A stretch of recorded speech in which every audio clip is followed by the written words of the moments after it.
गुजारा ही हुआ।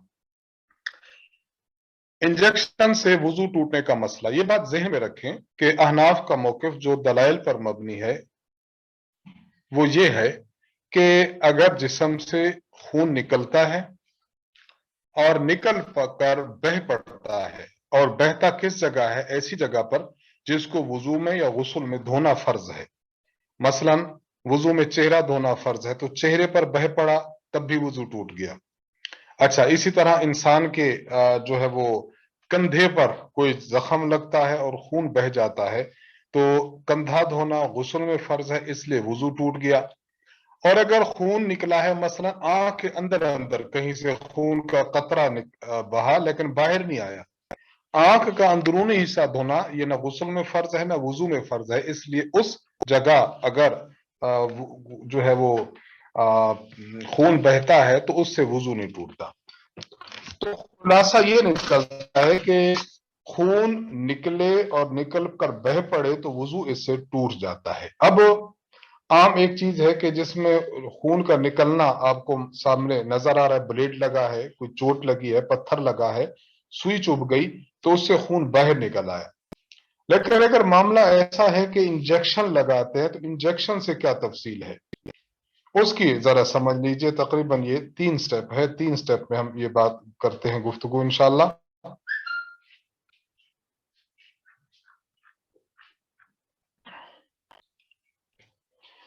पहली चीज ये है कि एक बंदे ने इंजेक्शन लगवाया, इंजेक्शन लगवाया तो जब उसने सिरिंज बाहर निकाली है, उसकी जो सुई है, तो खून इतना निकला है कि अगर आप उसको साफ ना करते तो खून जिस्म पर ना बहता, यानी मामूली सी मिकदार में खून जो है वो बहा है, बाहर ज्यादा खून बहा नहीं है।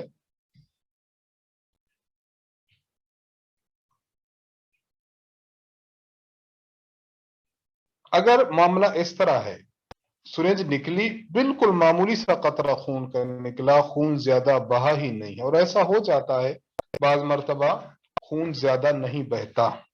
जिस तरह अगर कोई जानवर है, जानवरों को बाद दफा ज़िबा करें तो अच्छा खासा खून बहता है, और बाज का जानवरों का खून बिल्कुल नहीं बहता, बहुत थोड़ा बहता है।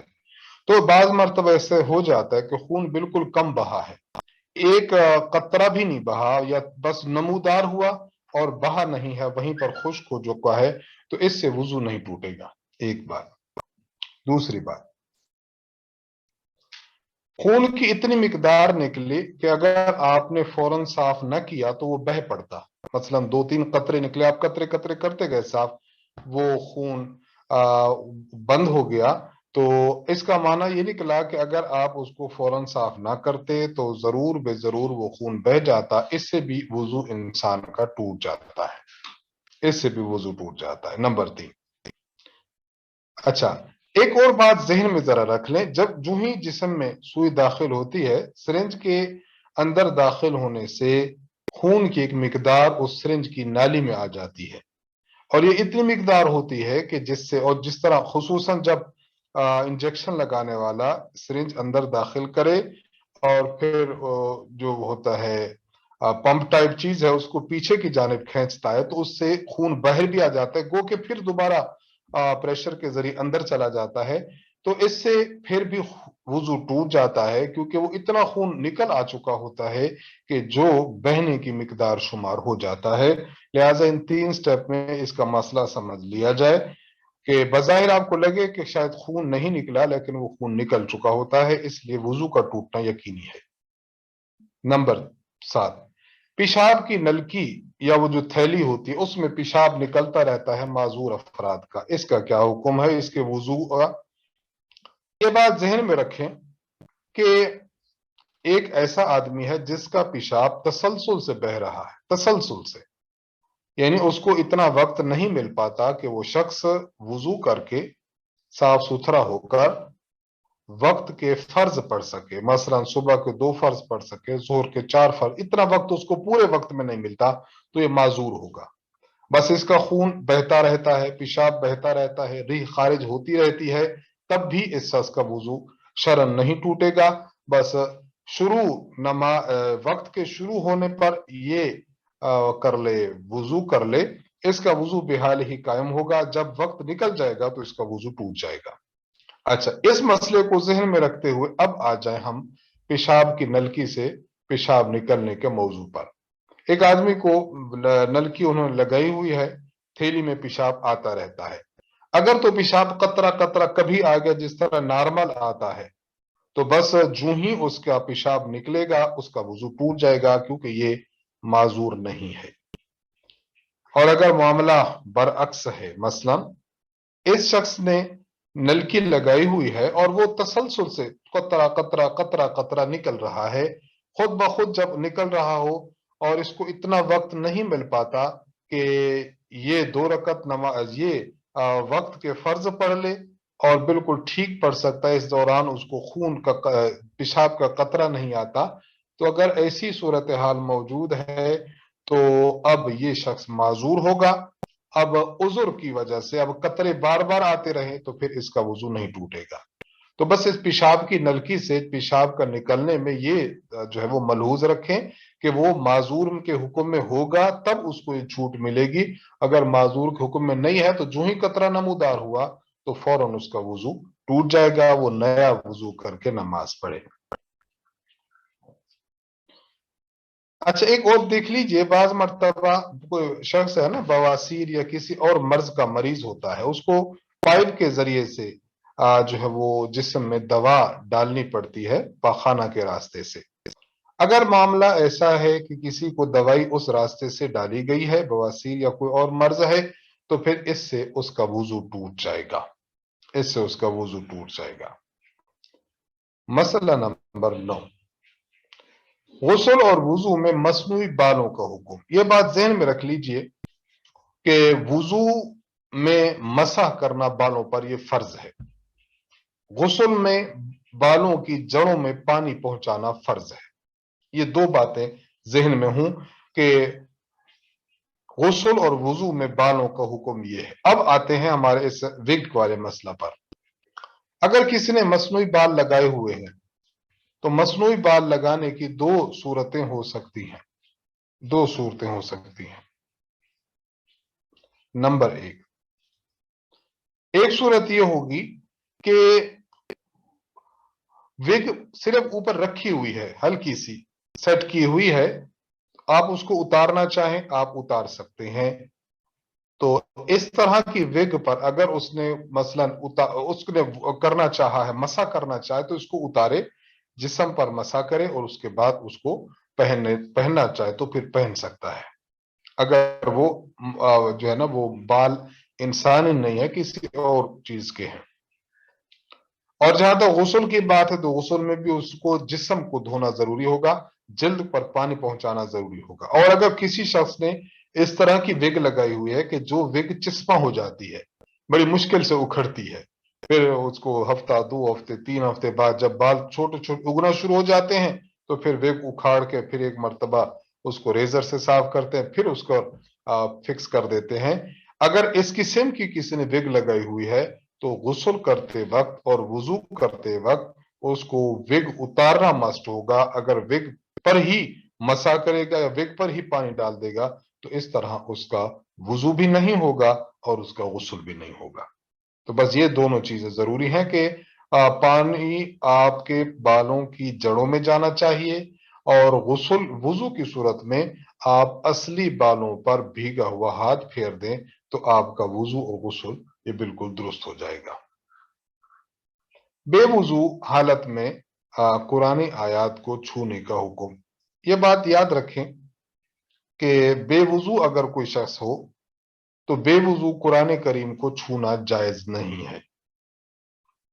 हजरत मौलाना मुफ्ती मोहम्मद शफी साहब रहमहुल्लाह ने इस पर आइम्मा का इत्तिफाक लिखा है और यह बात वाज़ेह भी है, अहादीस मुबारका में वाज़ेह तौर पर मौजूद है, ला तमुस्सुल कुरआना इल्ला व अंता ताहिर, ला यमुस्सुल कुरआना इल्ला ताहिरुन।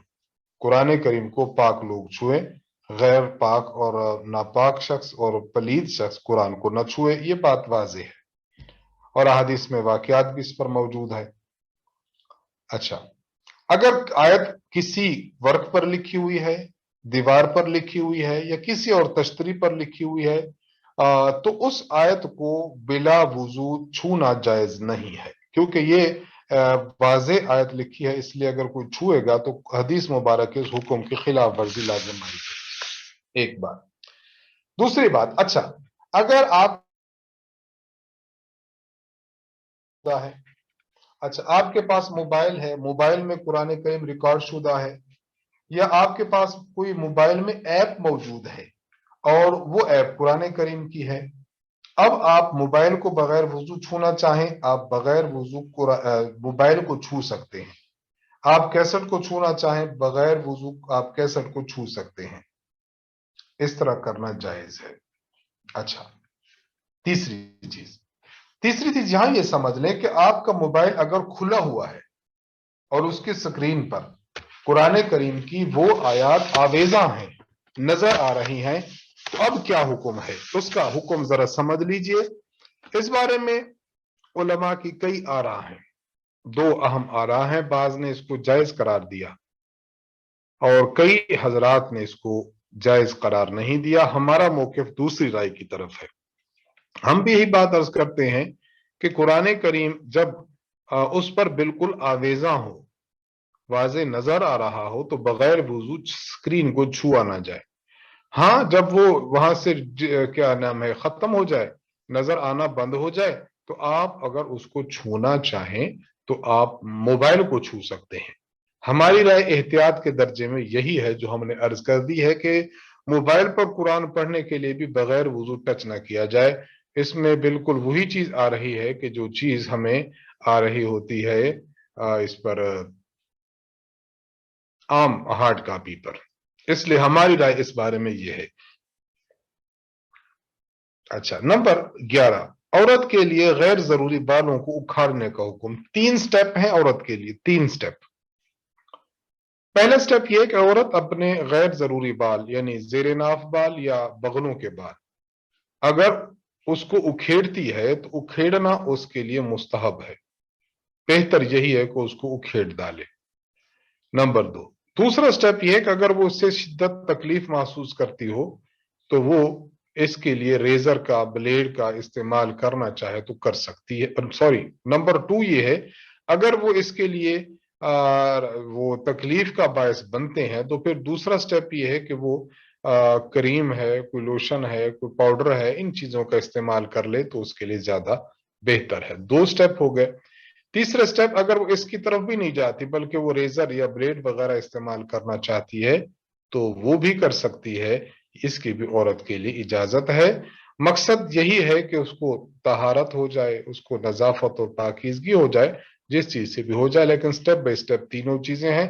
نمبر 1 اکھیڑنا، نمبر 2 پاؤڈر یا لوشن، اور نمبر 3 بلیڈ یا ریزر وغیرہ سے اس کو صاف کرنا۔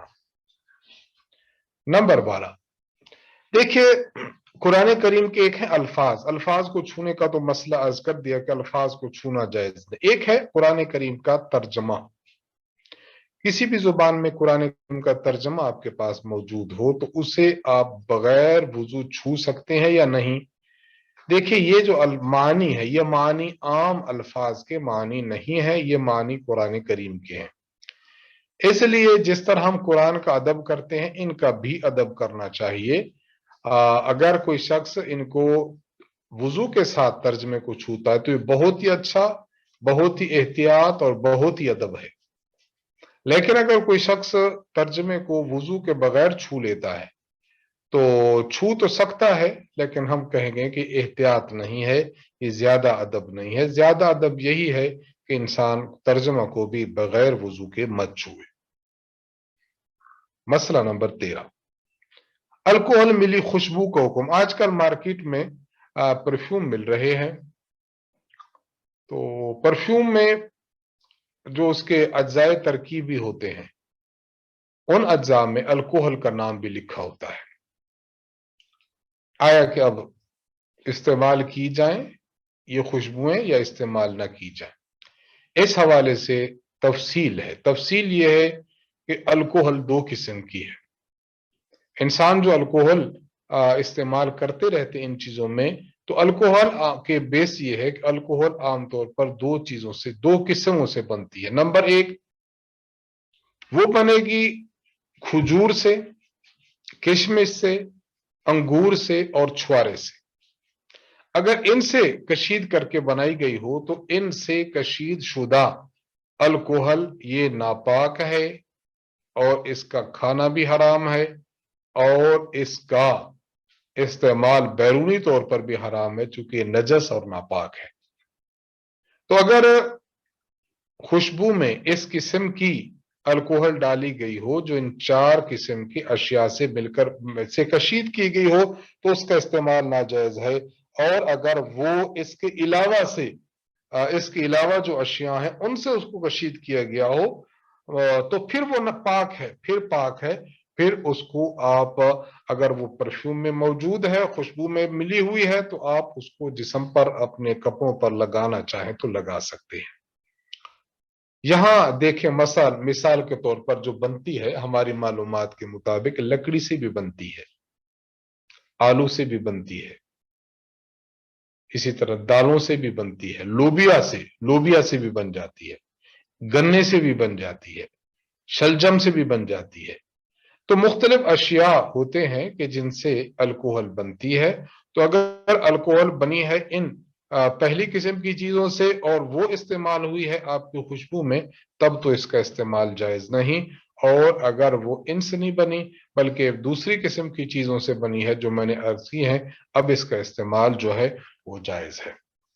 अच्छा, अब आम तौर पर यह है हमारे यहाँ जो उलमा की तहकीक है वो यही है कि खुशबुओं में, परफ्यूम में जो अल्कोहल इस्तेमाल होता है ये अल्कोहल पहली किस्म का नहीं है, ये अल्कोहल दूसरी किस्म का है जिसका इस्तेमाल जायज है। लिहाजा आजकल जो खुशबुएं मार्केट में चल रही हैं उसका इस्तेमाल करना दुरुस्त है। हाँ, एक बात ज़हन में रखें, अगर किसी को तहकीक ज्यादा है और उसको पता है कि फलां किस्म की जो परफ्यूम है उसमें इन 4 किस्मों से हासिल किया हुआ अल्कोहल इस्तेमाल होता है, अगर उसको कन्फर्म है, पक्की मालूमात है, या उसका गुमान गालिब है, दिल करीब करीब इसी बात को मानता है कि जरूर बेजरूर इन 4 चीजों से कशीद किया हुआ ये मामला है, लिहाजा अगर कोई शख्स इस तरह का मामला देखता है तो फिर वो उनका इस्तेमाल करना जायज नहीं है, क्योंकि सरी नापाक है। हाँ, अगर उसको यकीन नहीं है, महज गुमान है, महज अंदेशा है, तो महज अंदेशा, महज शक, ये कोई दलील नहीं है, आप उसका इस्तेमाल कर रहे हैं तो बिल्कुल जायज है। हाँ, एहतियात करना चाहे आपकी मर्जी है, एहतियात आपकी मर्जी है, वगरना फी नफसी सिर्फ शक हो जाए और अंदेशा हो जाए तो इससे कोई फर्क नहीं पड़ता, इससे कोई फर्क नहीं पड़ता।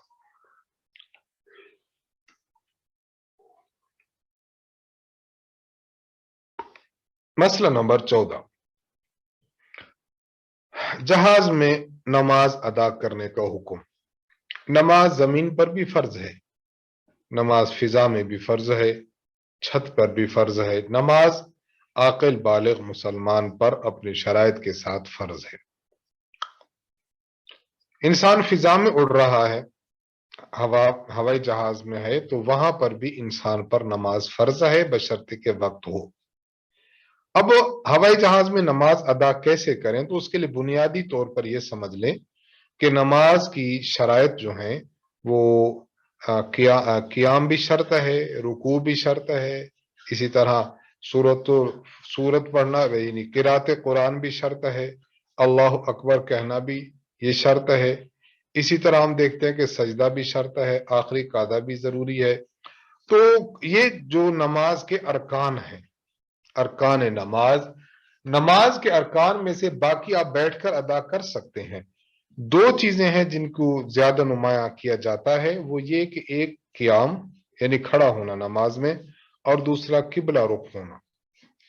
बस जहाज में जो नमाज इंसान पढ़ेगा तो वहां बाकी चीजें तो मलहूज रहेंगी ही रहेंगी, लेकिन इन 2 चीजों को जहन में रखे। नंबर 1 कि वो जो है वो क़ियाम कर सकता है या नहीं, और नंबर 2 कि वो किबला रुख उसका दुरुस्त हो जाए। ये 2 बुनियादी चीजें हैं, आप इन 2 बुनियादी चीजों की अहमियत को समझें कि नमाज में क्या फर्ज होता है। अगर किसी मौका पर इंसान की अंदरूनी कोई मामला ऐसा है, मसलन वो खड़ा नहीं हो सकता अपनी मजबूरी और ज़ौफ के बिना पर, अपना ज़ौफ है उसका, तो फिर अब बैठ कर नमाज पढ़े।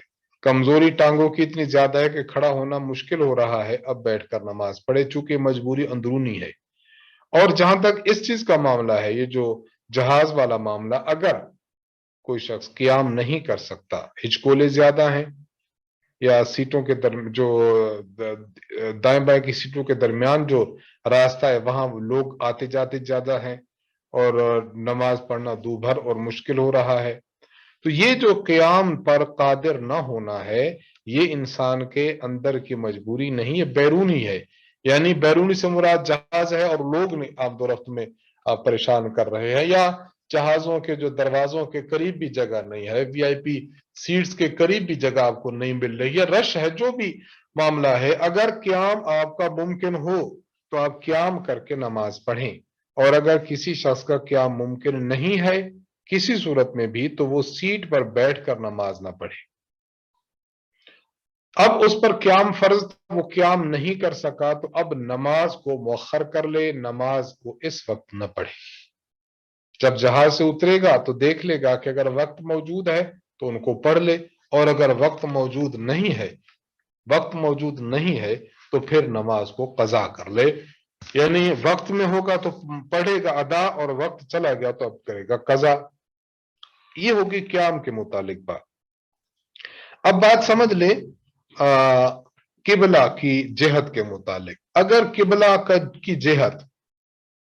की जिहत आप खुद मालूम कर सकते हैं, कंपास वगैरह है, आप मालूम नहीं कर सकते, वहां का अमला बता देता है, आप अमला से मालूम करें। यानी आप खुद मालूम करें या अमला से मालूम करें, जिस तरह भी हो, आप एक पुख्तगी के साथ के रुख इधर ही है, किबला इधर ही है, तो आपने अगर इस तरह करके नमाज पढ़ लिया तो आपकी नमाज क्याम के साथ और इस तरह बिलाशुबह दुरुस्त हो जाएगी। अच्छा, आप अमला बताने वाला नहीं है, या उनको नहीं पता या बता नहीं रहे, तो आप अपने तौर पर थोड़ा गौर व फिक्र करें। मसलन गौर व फिक्र करें कि हम यहाँ पाकिस्तान से हैं, तो हमारा किबला तो मगरिब में है, और मैं देख रहा हूं कि मगरिब में सूरज डूब चुका है, या ये है कि अभी सूरज में देख रहा हूं कि अभी सर पर है, थोड़ा सा आगे ढला है, मतलब हमारे जोर का वक्त शुरू हो गया। तो इस तरह करके अंदाजों के साथ तय कर ले कि रुख किस तरफ है। अगर अमले वाले बता देते हैं तो फिर उनसे पूछ ले, रुख जिस तरफ हो जाए बस उस तरफ, या जिस तरफ दिल मुतमइन हो जाए उस तरफ करके ये शख्स अपना नमाज को शुरू कर दे, नमाज को शुरू कर दे। और अगर बिलफर्ज मामला ऐसा बन रहा है कि ये शख्स गौर फिक्र करने के बाद नहीं पता चल रहा कि रुख किधर है, तो अब भी नमाज को मौखर कर ले, नमाज को बाद में पढ़ ले जब जहाज से उतरेगा। अच्छा, अगर एक शख्स ने तहर्री की थी, गौर फिक्र करके उसने नमाज शुरू कर दी थी, अभी नमाज पढ़ ली कि एयर होस्टेस आई है और वो कह रही कि साहब रुख तो इस तरफ है। अब चूंकि आपने खुद बड़ी तसल्ली के साथ गौर व फिक्र के साथ आपने तायीन किए किबला की, तो किबला अगरचे उस रुख में न था, तब भी आपकी नमाज हो जाती है, तब भी आपकी नमाज हो गई। अच्छा, एक बात, ये 3 स्टेप में हमने बात की है जहाज में नमाज पढ़ने के मुतालिक, यही मामला है ट्रेन में नमाज पढ़ने के मुतालिक। जहाज में तो कुछ गुना आपको ऐसा महसूस होता है कि कभी कभी आपको झटका लगेगा जब जहाज उड़ान भरेगा या नीचे उतरेगा, या किसी मकाम पर कोई ऐसा मसला हवा की वजह से हिचकोले इंसान खा लेता है।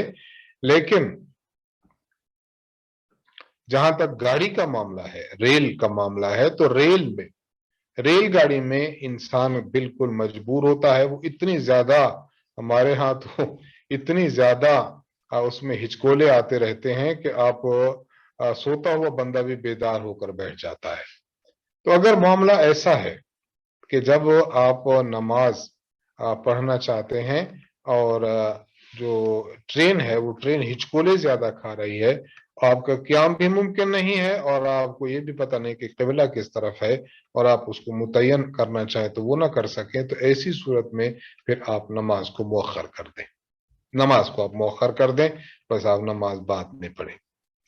अच्छा, ये हो गया अच्छा, हमारा फर्ज नमाज से मुतालिक।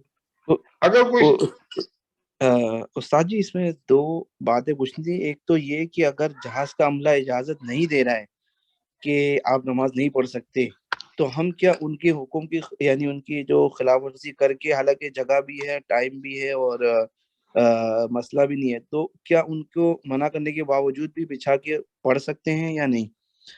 اگر وہ منع اور کرتے ہیں نا تو پھر نہ پڑھیں. اس کی وجہ اگر وہ منع کرتے ہیں تو نہ پڑھیں. جہاز جب فضا میں چل رہا ہوتا ہے تو وہ ان بیلنس نہ ہو جائے، ان بیلنس نہ ہو جائے، اس کے لیے اس عملے کی اتباع ضروری ہے. اگر وہ منع کر دے تو پھر نماز مؤخر کر دیں. جی جی. اور دوسرا مسئلہ یہ کہ اب جیسے اگر 5 یا 10 منٹ رہ گئے ہیں اور بورڈنگ شروع ہے، یعنی کہ اگر وقت سے 10 منٹ پہلے ہم وہ نماز پڑھ سکتے ہیں کہ ہمیں اندیشہ ہے کہ اگر جہاز میں گئے تو وہ چلی جائے گی، تو بس یہ بھی صورت ہو سکتی ہے؟ ہاں ہاں بالکل ایسا ہو سکتا ہے. اگر آپ کو پتا ہے کہ بورڈنگ مس نہیں ہوگی، میں کلیئر کر کے ہی آگے چلا جاؤں گا، تو پھر آپ پڑھ کے جائیں. اور اگر آپ کو مسئلہ ہے کہ پھر ادھر سے بھی رہ جاؤں گا ادھر سے بھی رہ جاؤں گا، تو پھر نماز کو مؤخر کر لیں اور آپ چلے جائیں. نہیں، میرا مقصد ہے کہ وقت ابھی شروع نہیں ہوا ہے، لیکن اگر اندیشہ ہے کہ اگر میں نے انتظار کیا وقت داخل ہونے کا تو جو ہے نا نماز نکل جائے گی، تو اس صورت میں وقت سے پہلے نماز پڑھ لیں گے؟ نہیں نہیں نہیں نہیں، اس صورت میں نماز وقت سے پہلے آپ پر فرضی نہیں ہوئی. جب فرضی نہیں ہوئی تو اس کو پڑھیں گے کیسے؟ اس لیے اگر وقت داخل نہیں ہوا، انسان صرف اس لیے پہلے پڑھ لے کہ وقت داخل نہیں ہوا، بعد میں ملے گا نہیں ملے گا، اس طرح نماز ہوگی ہی نہیں. صحیح صحیح صحیح. اور یہ جو عصر مغرب اور جو عشاء کا حکم ہے، اس کے اندر بھی یہی ہے کہ اگر ہمیں اندیشہ ہے کہ ہماری یعنی مغرب اور یعنی عشاء مل جائے گی تو دونوں ملا سکتے ہیں کیا؟ یہ کل ہم عرض کر دیں گے انشاءاللہ. ملانا جائز نہیں ہے، صورتاً ملا سکتے ہیں. اس کی میں صورت انشاءاللہ کل عرض کر دوں گا. ابھی جو کہ وقت ہو گیا ہمارے بھائی صاحب کا. ٹھیک ہے، جزاک اللہ خیر. استاد جی وہ مولانا عبد الجلیل صاحب تشریف نہیں لائے.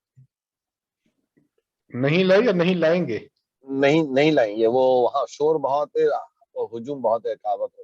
ہاں جی ٹھیک ہے ٹھیک ہے ٹھیک ٹھیک جی. میں پھر عرض کر دیتا ہوں جی، ابھی عرض کر دیتا ہوں. دیکھیے، اگر معاملہ ایسا ہے کہ مثلا ایک عصر ہے، عصر ہو رہی ہے 4 بجے، مثلا 4 بجے عصر کا ٹائم شروع ہو جاتا ہے. اگر کوئی شخص ظہر کی نماز کو مؤخر کرتا ہے، دیر کرتا ہے 4 بجنے سے 10 منٹ پہلے وہ اپنے ظہر کی نماز پڑھ لیتا ہے، پھر ٹھہر جاتا ہے. 4 بجتے ہیں تو عصر کا وقت شروع ہو جاتا ہے. عصر کے وقت شروع ہونے کے بعد مثلا 4:10 پر وہ عصر کی نماز پڑھ لیتا ہے. اب ظہر کی نماز اپنے وقت میں ہوئی ہے اور عصر کی نماز اپنے وقت میں ہوئی ہے. بظاہر نظر آ رہا ہے کہ دونوں نمازیں جمع کی ہیں. اس کو کہتے ہیں جمع صورتن. تو دو نمازوں کو صورتن جمع کرنا تو جائز ہے کہ ہر نماز اپنے اپنے وقت میں ہو، لیکن پہلی نماز مؤخر ہو جائے اور دوسری پہلے آ جائے، تو اس کی تو اجازت ہے. لیکن یہ معاملہ کرنا کہ مثلا عصر کی نماز کا وقت آیا ہی نہیں اور ہم ظہر کے اندر دونوں کو جمع کر لیں، یا مغرب کا وقت ہو گیا عشاء کا آیا نہیں اور ہم عشاء کی نماز بھی مغرب کے وقت میں پڑھ لیں، تو اس طرح پڑھنا جائز نہیں ہوگا. یہ صورت، یہ جو جمع کرنا ہے یہ حقیقی جمع ہے، تو حقیقی جمع جائز نہیں ہے، صورتاً جمع جائز ہے. جی ٹھیک ہے. اچھا، یہ عصر کا وقت جو ہے اگر فقہ شافی یا فقہ شافی کے اعتبار سے ہو جائے پھر بھی ہم جمع یعنی صورتاً پڑھ سکتے ہیں؟ ہاں جی ایسا ہی ہے. ٹھیک ہے، جزاک نہیں، اللہ. عصر کا وقت دوبارہ سوال کیجئے. عصر کا میں نے وقت فقہ جیسے شافی کے مطابق فقہ شافی کا 4 بجے داخل ہو رہا ہے، فقہ حنفی کا 5 بجے، تو 4 میں 10 کم پہ ہم نے ظہر پڑھ لی اور 4 نہیں بجے نہیں، ہم نے جب نہیں ایسا نہیں، فقہ حنفی کے مطابق جب داخل ہو جائے تب آپ جمع کریں، جمع سوری. نہیں، پھر وہ اگر ہمیں یہ خدشہ ہے کہ وہ نماز نکل جائے گی، یعنی وہ پھر جو ہے نا کیا کہتے ہیں کہ 5 بجے تو جیسے جہاز میں ہم وہ کر گئے اور پھر داخل ہو رہا ہے، لیکن 4 بجے فقہ اس کا داخل ہو گیا تو ادا کر سکتے کہ نہیں؟ یعنی آپ سمجھ گئے نا، یعنی کہ 4 میں بجے سمجھ گیا. جی جی جی جی میں عرض کرتا ہوں. دیکھیے اس بارے میں بھی صرف ظہر پڑھ لی جائے اور عصر کی نماز کا وقت جب فقہ حنفی کے مطابق شروع ہو جائے، کیونکہ اس میں سری روایات موجود ہیں دو مثل پر. امام حضرت ابو ہریرہ رضی اللہ تعالیٰ عنہ کی روایات ہیں اور استاذ محترم نے ان کو نماز اہل سنت میں لکھا ہے. لہذا فتویٰ اسی بات پر ہے کہ فقہ حنفی کا جب وقت شروع ہو جائے اس وقت شروع ہوگا عصر کا. آپ ظہر کی نماز بھلے پڑھ لیں لیکن عصر کی نماز کے لیے آپ انتظار کریں جب داخل ہو وقت. اور آپ کو جہاز میں اگر وقت بھی اور ساتھ ساتھ یہ ہے کہ موقع میسر آتے تو پڑھ لیں وگرنہ اس کو مؤخر کر لیں. صحیح ہے استاد. یہ تو سفر کے اعتبار سے، لیکن یہاں پہ تو کیونکہ ہمارے یہاں تو ہمیشہ فقہ شافعی کے اعتبار سے ہی جماعت ہوتی ہے عصر کی نا، یہ امارات میں، تو وہ تو پھر ہم نہیں چھوڑ سکتے نا جماعت کے ساتھ عصر کی. جی اس حوالے سے میری رائے یہ ہے کہ جن علاقوں میں فقہ شافی پر عمل پیرا ہوں تو وہاں کے علماء سے رابطہ کر لیا جائے. یعنی مقامی اس مسئلہ کو مقامی طور پر حل کر لیا جائے. ٹھیک ہے، جزاک اللہ خیر. جی اصولی بات میں نے عرض کر دی ہے. جی محمد خالد خان صاحب. معذرت استاد جی، وہ شاید جو آپ ابھی بات بتا رہے ہیں شاید وہ یہ نہ سمجھ رہے ہوں کہ مقامی علماء شافی سے رابطہ کر لیا جائے. شاید وہ یہ اپنے سمجھ مقام نہیں اپنے مقامی جو علماء احناف ہیں ان سے رابطہ کر لیں، وہ وہاں کی صورتحال کو زیادہ سمجھتے. اصولی جواب تو میں نے دے دیا لیکن مزید آپ وہاں کے علماء احناف سے سمجھ لیجئے. محمد خالد خان صاحب. استاد جی فاروق بھائی کا پہلا نمبر ہے. جی محمد فاروق صاحب. جی مجھ میں یہ پوچھ رہا تھا، مسئلہ نمبر 12 میں ہم لوگوں نے پڑھا کہ قرآن کا ترجمہ بغیر وضو کے چھونا مکروہ ہے اور ادب کے خلاف ہے. تو مفتی صاحب یہ ترجمے سے مراد خالص ترجمہ ہے یا ترجمہ والا قرآن جس میں عربی عبارت لکھی ہوتی ہے؟ یہ دونوں مراد ہیں جی، دونوں مراد ہیں، دونوں مراد ہیں. اس کا جی جی جی جی جی فرمائیے. میں یہ عرض کر جی رہا صاحب تھا ارشاد کہ فرمائیے. جس قرآن مجید عربی ٹیکسٹ کے ساتھ ترجمہ ہوتا ہے تو عموماً ترجمہ کے ساتھ کچھ ایسی وضاحت بھی لکھی ہوتی ہے. اور اصول یہ ہے کہ اگر قرآن اور اس کا ترجمہ ایک جگہ لکھے ہوئے ہوں تو پھر قرآن کریم سے ترجمہ کے الفاظ اگر زیادہ ہوں تو اس پوری کی پوری بک کو، ترجمۃ القرآن کو بغیر وضو چھو سکتے ہیں. اس میں جہاں جہاں قرآنی آیت لکھی ہو اس کا حکم تو وہی ہے کہ وہاں ہاتھ لگانا بغیر وضو جائز نہیں، اور جہاں صرف ترجمہ لکھا ہے یہ اس کا حکم ہے. جی جزاک اللہ صاحب. اور مجھ سے مسئلہ نمبر 8 میں ہم لوگوں نے پڑھا کہ بواسیر کا مریض ہے اور اگر پخانے کے راستے سے کوئی دوا وغیرہ داخل کی جا رہی جسم میں تو اس سے وضو ٹوٹ جاتا ہے. تم سب میرے ذہن میں بات آئی کہ اندر سے کوئی چیز باہر تو نہیں نکلی، پھر وضو کیسے ٹوٹا ہے؟ باہر سے اندر داخل ہو رہی ہے نا، جسم میں منہ کے ذریعے داخل ہونا وہ الگ چیز ہے، لیکن یہ باہر سے پخانے کے ذریعے جو داخل ہو رہی ہے اس سے وضو ٹوٹنے کی بات ہے. جی جی جی جزاک. ٹھیک ٹھیک. استاد جی محمد اب میری خالد باری ہے. خان. جی استاد جی ایک آدھ سوال تھے. اگر ہم اسپیس میں چلے جائیں تو زمین کی طرف رخ کریں گے نماز کے لیے؟ ہاں زمین کی طرف رخ کریں گے نا. ٹھیک ہے جزاکم اللہ. اچھا استاد جی ہم جب حرم جاتے ہیں یا ایسی جگہیں آ جاتی ہیں کہ بالکل جو ہے نا انسان سجدہ نہیں کر سکتا، ایک دوسرے کے پیچھے کھڑے ہوئے ہوتے ہیں، تو ایسی صورت میں ہم سجدہ کیا کریں، کیسے کریں؟ بس سمٹ کر سجدہ کر لیجئے. اگر سجدہ کرنا ممکن ہی نہیں ہے، زمین پر آپ پاؤں رکھ ہی نہیں سکتے، تو پھر تھوڑا سا ایک طرف ہو جائیں. ایک طرف ہو کے کیا کریں گے پھر؟ سجدہ کر لیں. مثلا اچھا. میں سجدہ کر رہا ہوں لیکن مجھے نا تقریباً 1 فٹ پیچھے جگہ چاہیے، تو میں تھوڑا سا پیچھے سمٹاؤں گا تو سجدہ میں ٹھیک کر سکوں گا.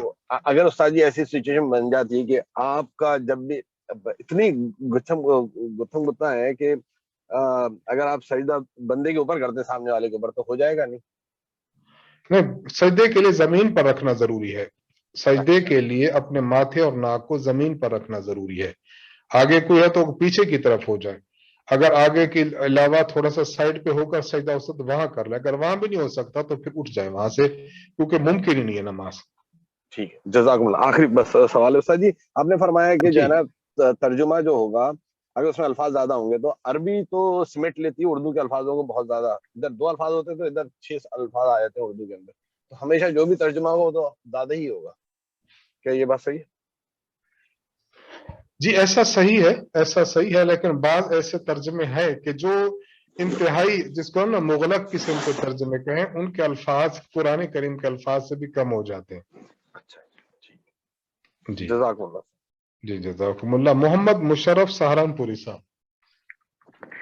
جی استاد محترم, جو آپ نے بتایا کہ جو اس کا جہاز کا مسئلہ بتایا, پھر ٹرین کا کہ ٹرین میں زیادہ بھیڑ ہوتی ہے, تو ہمارے یہاں عام طور پر یہ ہوتا ہے کہ اس میں یہ اسکولے بھی نہیں آتے اور پھر بھیڑ بھی نہیں ہوتی عام طور پر, تو اس میں یہ یعنی کھڑے ہونے کی جگہ نہیں ہے نماز کی کہیں, یعنی اگر ہے تو پھر راستے میں یعنی لوگوں کو پھر تکلیف ہوگی, تو پھر ہم نماز کو مؤخر کریں گے یا کیسے؟ ہاں جی پھر نماز کو مؤخر کریں گے, ویٹ کرنی. لیکن اگر ایسے جگہ ہو نا کھلی جگہ, تو بعض مرتبہ لوگ اجازت دے دیتے ہیں کہ آپ درمیانی جو راستہ ہے نا سیٹوں کے درمیان, وہاں آپ نماز پڑھ لیں, تو اگر گنجائش دیں تو پڑھ لی جائے, وگرنہ سیٹ پر بیٹھ کر پڑھنا جائز نہیں, مؤخر کر لی جائے. جی جزاک اللہ. جزاکم اللہ خیر. امین اللہ خان صاحب. السلام علیکم استاد جی. وعلیکم السلام ورحمۃ اللہ وبرکاتہ. استاد جی ہماری وہی التجا ہے, وہ واٹس ایپ میں آپ کو میسیجز کیے تھے لیکن تقریباً 3-4 ہفتے ہو گئے جواب نہیں ملا. ہو بس میں ابھی دے کر اس کے بعد عرض کرتا ہوں. صحیح ہے جی, ٹھیک ہے جی ضرور انشاءاللہ. جی طلحہ سید صاحب. السلام علیکم استاد جی. وعلیکم السلام ورحمۃ اللہ وبرکاتہ. بالوں سے نماز پڑھ لیا جائے تو نماز ہو جائے گی؟ کس سے؟ مصنوعی بالوں سے. کس سے؟ نقلی بالوں سے. نقلی بالوں پر اگر آپ نے مسح کیا نہیں ہے بلکہ مسح اصلی بالوں پر کیا ہے تو پھر تو آپ کی نماز ہو جائے گی, اور اگر مسح نقلی بالوں پر کیا ہے, اصل جسم پر بھیگا ہوا ہاتھ نہیں لگا تو وضو ہی نہیں ہوا, اب نماز ہوگی ہی نہیں. جی. لیکن اگر آپ نے پورا وضو کیا اور نقلی بار سر پر لگا لیا تو نماز برل ہو جائے گی. جی استاد جی, اور ایک سوال, اگر کسی کا پاؤں فریکچر ہو جائے اور پٹی بھی بنتے رہتے ہیں اور اس میں خون بھی آتا رہتا ہے, مگر کبھی وضو بنا کر نماز پڑھتے ہیں, کبھی تیمم کر کے نماز کرتے ہیں, تو نماز ہو جائے گی؟ چلنے میں تھوڑی تکلیف ہوتی ہے وضو بنانے میں جا کر, پاؤں فریکچر ہو نہیں, جائے. پاؤں ایک چیز ہے نا, ایک ہے کہ پاؤں دھونے میں تکلیف ہے تو اس جگہ پر بھیگا ہوا ہاتھ پھیر لے, مسح کر لے, لیکن باقی اعضاء کو دھونا فرض ہے.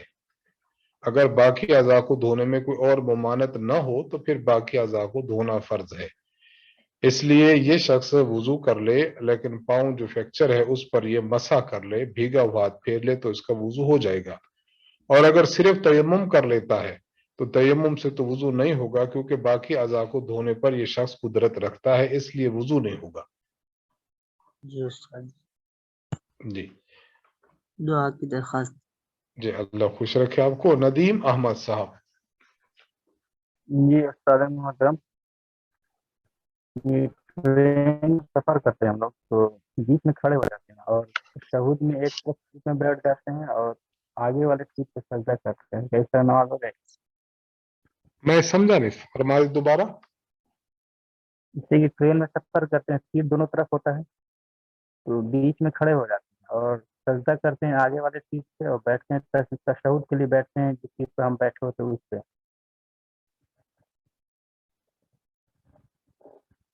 ہاں درست ہے.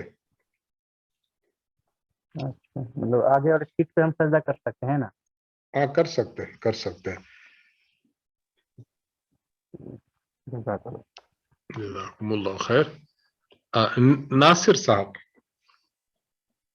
جی السلام علیکم استاد جی, سوال یہ کرنا تھا کہ جیسے ہم جہاز میں جا رہے ہیں اور نماز کا وقت ہو گیا تو ہم جو ایئر ہوسٹس یا جو بھی ہے ان سے اجازت لے کے نماز پڑھیں یا بس بچا کے پڑھنا شروع کر دیں؟ इजाजत ले ले। बाज मर्तबा ऐसा होता है कि उनकी तरफ से ममानत होती है, उससे जहाज के अनबैलेंस होने का खतरा हो, अंदेशा हो, या देखा देखी में सब भी फिर शुरू ना हो जाए, इसलिए इजाजत ले लेनी चाहिए, इजाजत लेकर पढ़ना चाहिए। ठीक है। और ये बाज़ औक़ात हम लोग सफ़र कर रहे होते हैं, तो जैसे मस्जिद में हम नमाज पढ़े होते हैं, तो ऐसा भी होता है कि जो अरब हजरात होते हैं वो मगरिब की भी पढ़े होते हैं, उसके साथ इशा की भी पढ़े होते हैं। तो हम अगर हमें मालूम नहीं होता कि इशा की पढ़ रहे हैं या मगरिब की पढ़ रहे हैं, तो हम क्या जमात में शामिल हो सकते हैं क्या? अगर ये खदशा है कि नहीं पता कि मगरिब है इशा की, तो फिर तो जमात में शरीक ना होना चाहिए। और अगर कंफर्म कोई कर ले कि मगरिब है, तो फिर आप शरीक हो सकते हैं। इशा की अगर कंफर्म हो जाए तो फिर शरीक होना जायज नहीं, क्योंकि इशा का वक्त ही नहीं हुआ।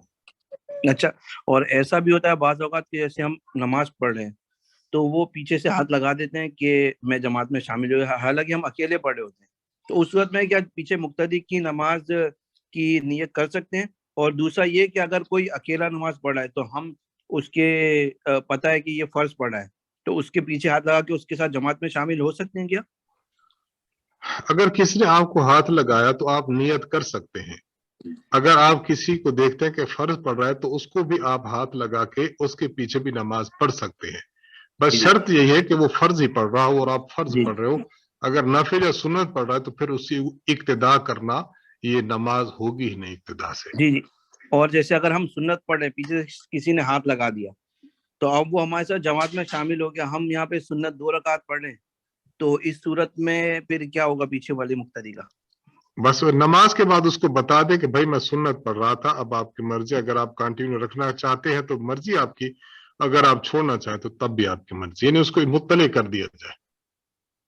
सही सही सही, ठीक है जी, जज़ाकल्लाह खैर। ठीक ठीक, अल्लाह खुश रखे। आगे हैं मोहम्मद नजाकत साहब। अस्सलाम वालेकुम उस्ताद जी। वालेकुम अस्सलाम रहमतुल्लाह। उस्ताद जी मेरे 2 सवाल है, एक तो आज के सबक के मुतल्लिक है और एक इसी सबक के मुतल्लिक हम पहले पढ़ चुके हैं, लेकिन अभी इंशाल्लाह सफर पे जाएंगे तो उससे मुतल्लिक भी है उम्रे के सबक पे। तो उस्ताद जी इजाजत है सवाल करने की? जी जी बिल्कुल बिल्कुल। एक उस्ताद जी, एक सवाल ये है कि बाज़ दफ़ा अगर बस पे आप सफ़र कर रहे हों और आप ड्राइवर से कहें कि नमाज का वक्त हो चुका है और वो कहेगा कि मैं आधा घंटे बाद रुकूंगा, तो फिर नहीं रुके, तो इस सूरत हाल में क्या करना चाहिए हमें? नमाज को मौखर कर देना चाहिए। अगर आप सीटों के दरमियान जगहों पर खड़े होकर नमाज अदा कर सकते हो तो कर लें, अगर मुमकिन ना हो तो मौखर कर लें। इंशाल्लाह आप पर वबाल नहीं होगा, वबाल होगा तो उसी शख्स पर होगा। जज़ाकल्लाह उस्ताद जी। और दूसरा उस्ताद जी ये सवाल है कि अगर मुस्तरात आपके साथ हैं और बाज़ मुस्तरात के तो अय्याम नहीं हैं और बाज़ के हैं, तो जब वो मक्का की तरफ हम उम्रे के लिए जा रहे हैं तो वो मुस्तरात जिनके अय्याम चल रहे हैं, तो वो उम्रे का इरादा की नियत करेंगी? अगर करेंगी तो उन पे दम होगा, अगर या नहीं करेंगी? उनके लिए क्या उस्ताद जी हुक्म है? जी जी, अगर किसी औरत के अय्याम जारी हों तो जब वो उम्रा के लिए जा रही हो, जब मीकात क्रॉस करेगी जहां पर एहराम बांधना होता है, तो ये एहराम अपना एहराम की नियत कर लेगी, यानी ये तलबिया भी पढ़ लेगी और अपने उम्रा की नियत भी कर लेगी, यानी एहराम में शामिल हो जाएगी। एहराम की नियत करके ये औरत चली जाएगी अपने काफिले के साथ। वहां पर सबसे पहले ये लोग जाते हैं बिल्डिंग में। ये औरत बिल्डिंग पर ही रहेगी, ये औरत मस्जिद में, मस्जिद हराम में, खाना काबा के अंदर नहीं जाएगी, क्योंकि अय्याम वाली औरत का खाना काबा में जाना जायज नहीं है। ये औरत अपनी बिल्डिंग पर रहे, वहां पर दुरूद शरीफ पढ़ती रहे, वहां पर जो है वो तस्बीहात पढ़ती रहे, वहां पर जिक्र करती रहे। कुरान शरीफ को न पढ़ सकती है, न छू सकती है और न मस्जिद जा सकती है। अच्छा, ये 2 दिन 3 दिन जितने दिन उसको ये मामला रहता है तो उतने दिन वहीं पर रहे। जब उससे पाक साफ हो जाएगी तो आकर ये औरत फिर अपना उम्रा मुकम्मल कर ले, ये सिस्टम बनाए। अगर इस औरत को, दूसरी बात, अगर ये औरत एहराम की नियत भी नहीं करती और एहराम का तलबिया भी नहीं कहती और वैसे मक्का में चली जाती है और वहां पर जाकर रहती है, तो इस तरह इस पर दम पड़ जाएगा। बस इस औरत को नियत करवा के साथ ले जाएं, तलबिया पढ़वा के साथ ले जाएं, वहीं पर इसको फिर रोक लें बिल्डिंग में, जब पाक हो जाएगी तो फिर अपना उम्रा कर लेगी। और उस्ताद जी अगर हम औरत पाक नहीं और हम मदीना की तरफ रवाना हो गए तो वो मिकात से वापस निकले तो फिर दम पड़ेगा, फिर इस सूरत में क्या फिर कैसा इस होगा? सूरत में ये करे, अगर उसने ऐसा आना है वापस, तो फिर वो औरत वहां पर दम दे, पहले तो अपने बाल काट ले, एहराम से फारिग हो जाए और उसके बाद वो दम दे दे और वापस आ जाए, लेकिन उस पर इस एक उम्रा की कजा होगी, बाद में जब कभी हो तो फिर उसकी कजा लाजिम होगी। तो अच्छा उस्ताद जी, तो फिर मदीना जाके जब वो पाक हो जाए तो फिर वापस हाँ मक्का, बिल्कुल बेहतर है, फिर आ जाए तो फिर अपने उसका कर ले, उसकी कजा कर लेगी। तो अगर दम से बचने के लिए उनको फिर अपना जो टाइम बढ़ाना पड़ेगा मक्का में। हाँ हाँ हाँ, फिर टाइम बढ़ाना पड़ेगा। जज़ाकल्लाह उस्ताद जी, जज़ाक। ठीक ठीक, अल्लाह बरकत दे। मोहम्मद अब्दुल समद साहब।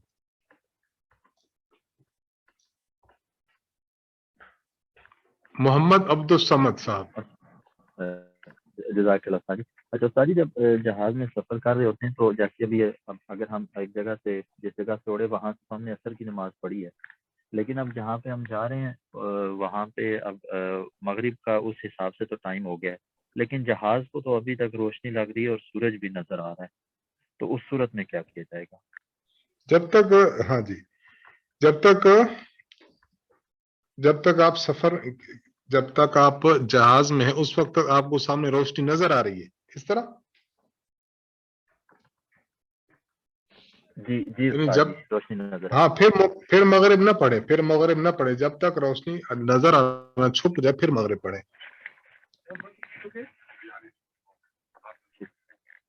ठीक ठीक है उस्ताद जी, बस ये सवाल था ये मेरा। इस तरह है, मैं इसकी थोड़ी मिसाल भी अर्ज कर दूं ना। मसलन आप हैं जहाज में और नीचे बिल्कुल वहां मगरिब का वक्त हो चुका हो, लेकिन आपको सूर्य दिखाई दे रहा है, तो आप रोजा इफ्तार न करेंगे, क्योंकि फिजा वाले को अपनी ही हुदूद की रियायत रखनी होती है और जमीन वाले को अपनी हुदूद की रियायत रखनी होती है।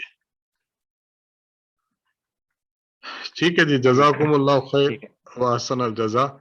इंशाअल्लाह कल मुलाकात होगी। अस्सलामु अलैकुम व रहमतुल्लाहि व बरकातुहू। मौलाना आबिद जब साहब नहीं आएंगे तो क्लास को खत्म करते हैं इंशाअल्लाह ताला। अस्सलाम वालेकुम।